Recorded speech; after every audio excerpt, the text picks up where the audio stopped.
Lelaki berjubah kain itu berbalik hendak pergi, dan saat dia berbalik, Chen Ping tiba-tiba mengayunkan pedangnya. Kekosongan di sekitarnya meledak seketika, dan ribuan pedang menghujani pria itu. Tubuh lelaki berjubah kain itu lenyap seketika, dan saat ia muncul lagi, ia telah terhindar dari hujan ribuan pedang. Pembudidaya pedang. Pria berjubah kain itu menatap Chen Ping dengan heran. "Senior, saya seorang kultivator universal, saya tahu segalanya," kata Chen Ping sambil tersenyum. "Aku tidak peduli jenis kultivator apa kamu harus mencicipi hujan pedangku." Setelah pria berjubah kain selesai berbicara, sebuah pedang panjang tiba-tiba muncul di tangannya, dan ribuan hujan pedang meledak ke arah Chen Ping.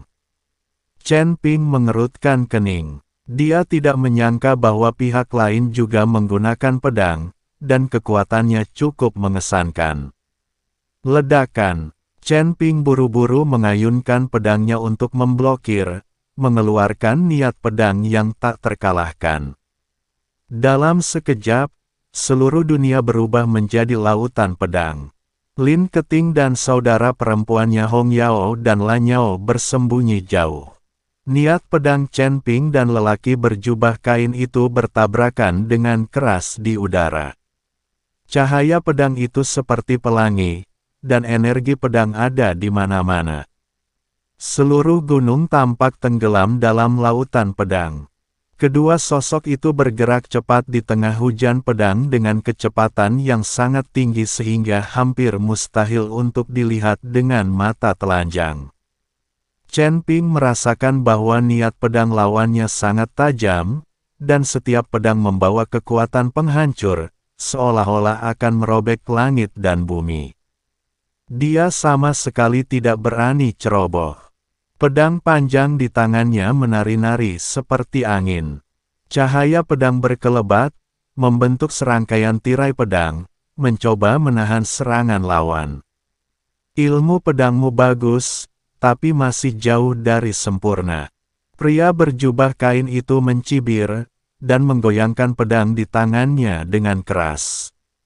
Cahaya pedang itu langsung berubah menjadi ribuan bayangan pedang, turun seperti hujan badai. Chen Ping mengerutkan kening, dia tahu bahwa ilmu pedang lawan telah mencapai tingkat yang sangat tinggi, dan dengan kekuatannya saat ini, dia mungkin akan kesulitan untuk melawan. Namun, dia tidak mundur. Sebaliknya, dia terus merasakan niat pedang lawan selama pertempuran, mencoba menemukan kelemahannya. Pedang panjang di tangan Chen Ping tiba-tiba melaju kencang, cahaya pedangnya bagaikan kilat, seketika menerobos tirai pedang lawan dan mengarah langsung ke tenggorokan pria berjubah kain itu. Sekilas terlihat keterkejutan di mata lelaki berjubah kain itu, tetapi dia segera menenangkan diri. Dia melesat dan dengan mudah menghindari serangan mematikan Chen Ping. Lalu dia mengayunkan pedangnya ke belakang. Cahaya pedang itu bagaikan seekor naga, mengarah langsung ke dada Chen Ping. Chen Ping merasakan tekanan yang kuat. Dia tahu bahwa jika dia terkena pedang ini, dia pasti akan mati. Dia tidak berani menghadapinya secara langsung, dan dengan cepat mundur. Pada saat yang sama, dia melesat dan menghilang dari tempat itu dalam sekejap. Kemudian dia muncul di belakang pria berjubah kain dan menusuk dengan pedang di tangannya. Pria berjubah kain tampaknya telah mengantisipasi hal ini dan menghindari serangan Chen Ping dengan mudah. Kemudian dia mengayunkan pedangnya ke belakang, dan cahaya pedang itu secepat kilat, langsung menuju ke punggung Chen Ping. Chen Ping merasa merinding. Dia tahu dia tidak bisa menghindarinya dan hanya bisa menghadapinya secara langsung. Pedang panjang di tangannya bergetar hebat, dan cahaya pedang langsung berubah menjadi bayangan pedang besar, bertabrakan dengan cahaya pedang lawan. Ledakan. Dua niat pedang yang kuat bertabrakan dengan keras di udara, mengguncang seluruh gunung. Chen Ping merasakan hentakan kuat dan tanpa sadar mundur beberapa langkah, dengan jejak darah mengalir dari sudut mulutnya. Lelaki berjubah kain itu tidak berhenti, dan ribuan hujan pedang pun turun bagai air pasang, gelombang demi gelombang. Setiap energi pedang mengandung kekuatan dahsyat, seolah-olah dapat menghancurkan ruang.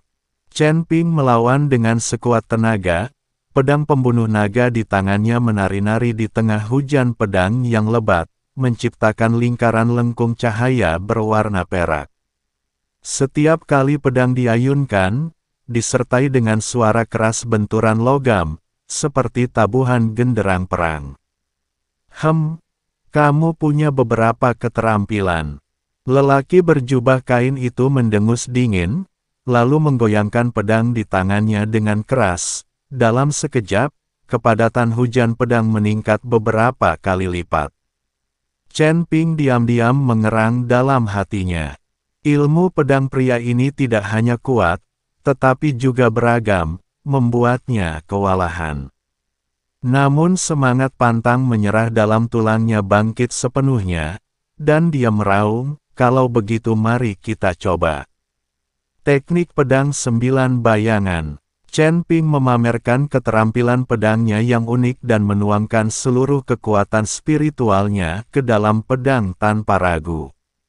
Saat keenam sosok itu muncul pada saat yang sama, Chen Ping yang awalnya bertarung sendirian, kini mengepung pria berjubah kain itu. Bilah pedang pembunuh naga bersinar terang, dan setiap kali pedang itu diayunkan, ia membawa momentum yang tak terhentikan, seolah-olah akan menghancurkan semua rintangan di depannya. Lelaki berjubah kain itu mengerutkan kening dan tiba-tiba menusukkan pedang di tangannya ke tanah. Tenang seperti gunung. Lelaki berjubah kain itu meraung, dan bersamaan dengan itu pedang-pedang panjang yang tak terhitung jumlahnya muncul di sekelilingnya, mengelilingi lelaki berjubah kain itu sepenuhnya. Lelaki berjubah kain itu tidak bergerak, namun pedang-pedang panjang di sekelilingnya seakan-akan menyerang terus-menerus sesuai dengan keinginan lelaki itu. Sesaat, jurus pedang keduanya bertabrakan hebat di lautan pedang. Energi pedang meluap, dan kemanapun ia pergi, bebatuan di puncak gunung runtuh dan berubah menjadi debu. Energi pedang mengukir alur yang dalam dan tak berdasar di tanah, dan seluruh puncak gunung tampaknya dirusak dengan kejam oleh tangan raksasa. Dalam pertempuran sengit ini, Chen Ping perlahan-lahan jatuh ke dalam kondisi aneh. Tak ada pikiran lain yang mengganggu pikirannya, dan matanya hanya terfokus pada gerakan pedang pria di depannya.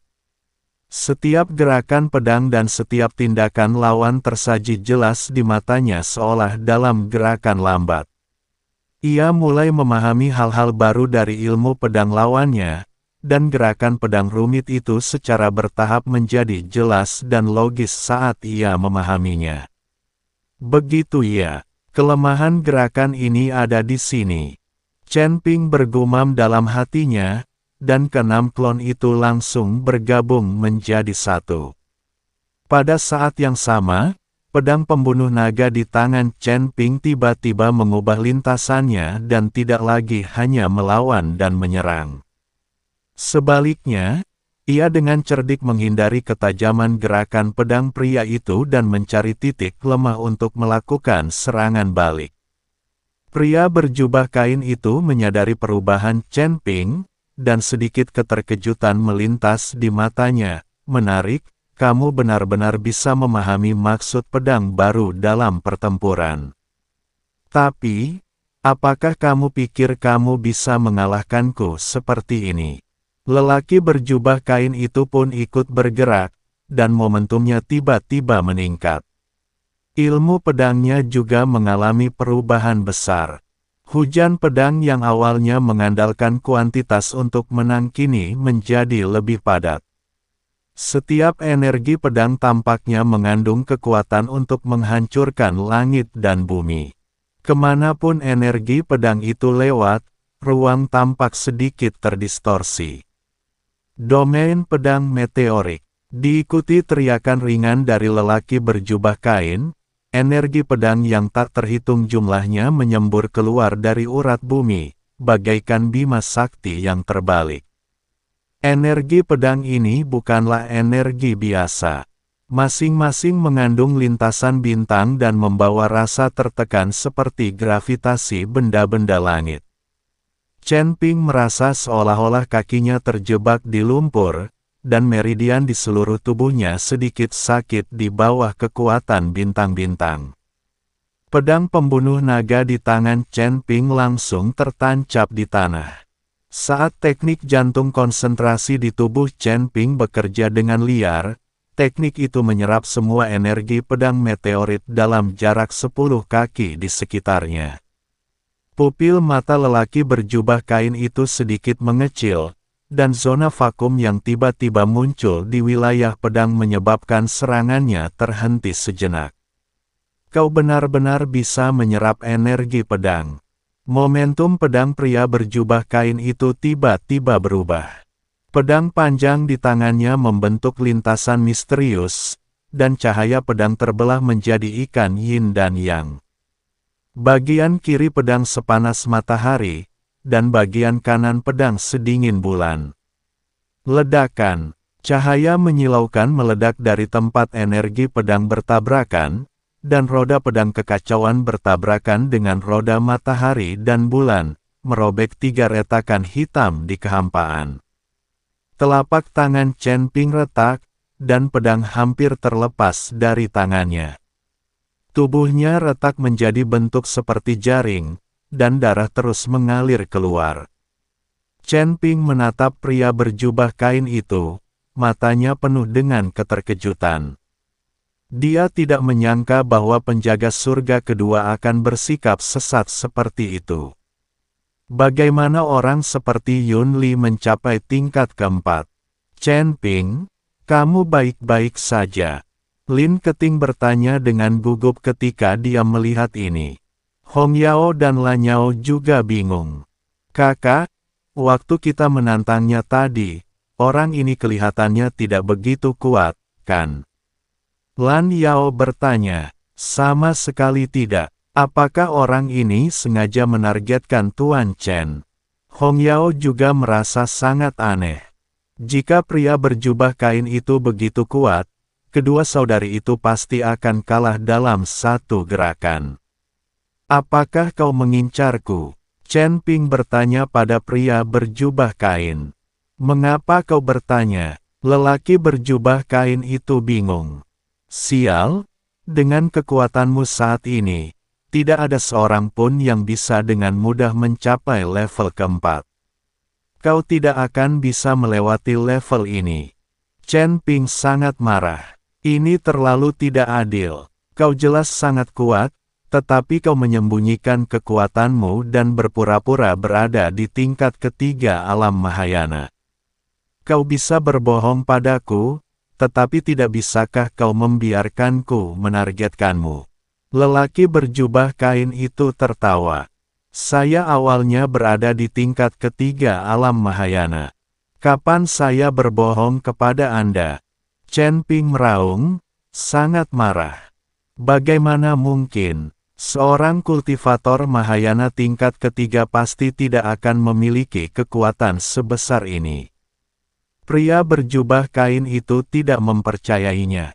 Datanglah dan periksa, aku tidak akan bergerak, kau lihat di wilayah mana aku berada. Chen Ping membuka tangannya dan membiarkan pria berjubah kain menyelidikinya secara langsung. Melihat ini, lelaki berjubah kain mengirimkan aliran kesadaran spiritualnya ke tubuh Chen Ping. Hah! Kau benar-benar berada di tingkat ketiga alam Mahayana. Kau sungguh menakjubkan. Lelaki berjubah kain itu tampak sangat terkejut. Aku sungguh tidak beruntung, kau menghajarku sampai babak belur, kata Chen Ping tanpa bisa berkata apa-apa. Maafkan saya akan memberimu nilai kelulusan sekarang, dan kamu bisa naik ke level berikutnya. Lelaki berjubah kain itu tersenyum canggung. Aku tidak menginginkan tanda itu, aku hanya ingin tahu siapa namamu, senior. Tanya Chen Ping. Li Chunfeng. Pria berjubah kain itu mengepalkan tinjunya dan berkata, kau begitu kuat di usia yang masih muda. Aku yakin latar belakangmu pasti luar biasa. Bolehkah aku tahu namamu? Nama saya Chen Ping. Saya ingin tahu apakah Anda bertindak sebagai wali di sini secara sukarela atau di bawah tekanan. Chen Ping bertanya dengan sengaja. Sebenarnya, Chen Ping sudah tahu bahwa orang-orang ini adalah tahanan. Nan Batian sudah mengatakannya. Siapa yang rela tinggal di tempat terkutuk ini? Aku terpenjara di sini. Kalau tidak, aku tidak akan bisa melepaskannya. Aku akan membiarkan hampir semua pendeta yang selevel denganku naik level, sehingga aku bisa bersenang-senang. Li Chunfeng berkata, kamu senior yang baik, tapi aku tidak tahu mengapa kamu dipenjara di sini. Chen Ping bertanya dengan rasa ingin tahu. Tidak bisa dikatakan, tidak bisa dikatakan. Li Chunfeng menggelengkan kepalanya berulang kali. Senior, kalau aku bisa menyelamatkanmu dari tempat ini, bagaimana kau akan membalasku? Chen Ping benar-benar ingin Li Chunfeng bekerja untuknya, tetapi dia tidak ingin mengatakannya dengan lantang. Berhenti bicara omong kosong. Aku punya tanda tahanan di tubuhku. Aku tidak bisa meninggalkan tempat ini kecuali aku diampuni. Jangan konyol. Aku akan memberimu tanda, jadi lebih baik kau pergi. Li Chunfeng sama sekali tidak percaya apa yang dikatakan Chen Ping. Li tua, Tuan Chen tidak bercanda. Pada saat ini, sosok Nan Batian muncul. Ketika Li Chunfeng melihat Nan Batian, dia tercengang. Batian, mengapa kamu ada di sini? Bukankah kamu juga di penjara? Aku di penjara di lantai pertama, tapi aku tidak menyangka kamu akan berada di lantai 2. Nan Batian berkata sambil tersenyum. Apa, kalian berdua saling kenal? Tanya Chen Ping dengan heran. Nan Batian terkekeh, bukan hanya aku yang mengintip putri peri emas yang sedang mandi. Kami berdua menonton bersama. Chen Ping tertegun dan menatap Li Chunfeng dengan tak percaya. Dia mengenakan jubah panjang, memegang pedang panjang, dan tampak seperti orang abadi.